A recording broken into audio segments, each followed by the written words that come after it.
The London Top Show is sponsored by Ludo King. It is India's most downloaded game.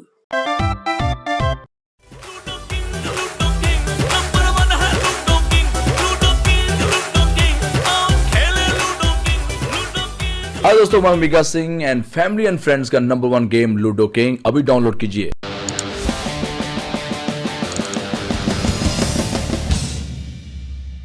सबसे पहले ये तस्वीर देखिए। पेड़ के नीचे भीड़ जमा है, बच्चे, महिलाएं, पुरुष सब दिख रहे हैं। ऊपर से पानी जैसा लिक्विड गिर रहा है। नीचे खड़े ये लोग हथेलियों में भरकर पी रहे हैं। क्यों पी रहे हैं? कोरोना की चमत्कारी दवा मानकर। ये तस्वीर बिहार के मधेपुरा की है। और सटीक बताएं तो मधेपुरा में रघुनाथपुर के कोल्हाय पट्टी की तस्वीर है। यहाँ एक आग के पेड़ में कई दिनों से पानी जैसा लिक्विड टपक रहा था। गांव वाले समझ बैठे प्रभु की लीला है, ईश्वर ने हमारे लिए कोरोना की दवा भेजी है। पानी को दवा मानकर पीने वालों की भीड़ लग गई। जैसे जैसे खबर फैली वैसे वैसे भीड़ बढ़ी। लोग भूल गए कि लॉकडाउन है और फिजिकल डिस्टेंसिंग का ख्याल रखना है। अब सुनिए इस चमत्कार की सच्चाई। मधेपुरा के जिला कृषि अधिकारी राजन बालन ने हमें बताया कि जिस पानी को लोग दवा समझकर पी रहे थे वो जानलेवा भी हो सकता था। पेड़ से ये पानी क्यों टपक रहा था, सुनिए कृषि अधिकारी की बात। एक्चुअली है क्या, वो तो एक तो जानते ही है, मधेपुरा थोड़ा सा लिटरेसी में पीछे डिस्ट्रिक्ट है। वही अंधविश्वास के कारण वो जो हम लोग वहाँ जो ऑब्जर्व किए, वहाँ का वो जो अकवन का पेड़ था जिसको आक भी बोलते हैं, वो पेड़ काफी पुराना हो चुका है।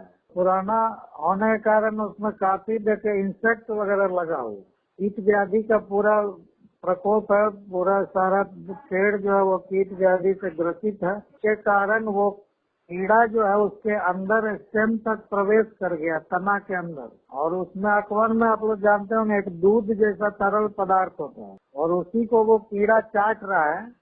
और जो उसके बाद जो चाटने के बाद जो अवशेष है वही बूंद बूंद करके पानी की तरह पेड़ से टपकता है। और जिसको वहाँ के लोग दैविक प्रकोप मान के उसी बूंद बूंद पानी को अपना हाथ में चुल्लू में लेके ग्रहण भी कर रहे हैं। तो आसार है कि यही कोरोना का इलाज। तो ये थी पेड़ से निकलने वाले द्रव की सच्चाई। कृषि अधिकारी की चेतावनी के बाद भी लोग नहीं रुक रहे थे।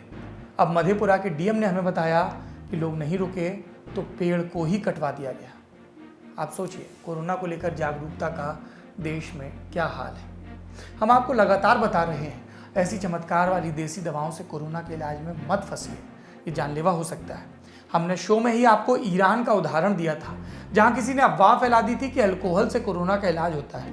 शराब वहां मिलती नहीं थी, लोग फैक्ट्री वाले अल्कोहल को पीने लगे और सैकड़ों की मौत हो गई। इन उदाहरणों से सीखना चाहिए। कोरोना की अभी कोई दवा नहीं बनी है, बनेगी तो हम आपको बताएंगे। अफवाहों के बजाय हमारा ये वीडियो शेयर करिए ताकि लोगों तक झूठ नहीं सत्य पहुंचे। और आपके आसपास अगर कोई झूठ फैला रहा है तो हमें बताइए।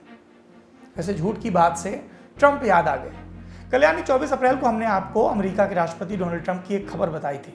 ट्रंप का बयान जिसमें उन्होंने कीटाणुनाशक के इंजेक्शन से कोरोना ठीक करने का तरीका बताया था। खूब जगहसाई हुई। अब ट्रंप अपनी बात से पलट गए। शुक्रवार को जब कोरोना पर व्हाइट हाउस की प्रेस ब्रीफिंग में ट्रंप आए तो रिपोर्टर ने उनसे सवाल पूछा कि साहब आप वाले सुझाव की तो बड़ी आलोचना हो रही है। जवाब में ट्रंप खेल गए, बोले सुझाव नहीं, सरकाज़म था, व्यंग था।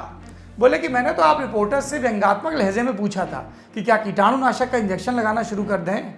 ट्रंप ने सरकाज़म वाली बात की तो 2-3 बार दोहरा कर की और ये जताया कि वो सर्वज्ञानी है। लोग ही उनको नहीं समझ पा रहे। ये अमेरिका के राष्ट्रपति का सफ़ेद झूठ है। गुरुवार की प्रेस ब्रीफिंग वाला वीडियो हमने आपको दिखाया था, आज फिर देखिए। इंजेक्शन वाली बात कहते वक्त ट्रंप के चेहरे पर गंभीरता की कोई कमी नहीं दिख रही। उन्होंने अपने वैज्ञानिकों की तरफ देखकर सुझाव दिया था और अब उल्टा रिपोर्टर्स की समझ पर ही सवाल उठा रहे हैं। हिंदी के हमारे एक महान व्यंग्यकार हुए, खोज कर आपको पूरा पढ़ना चाहिए, हरिशंकर परसाई। वो बहुत पहले लिख गए थे, बेइज्जती में अगर दूसरे को भी शामिल कर लो तो आधी इज्जत बच जाती है।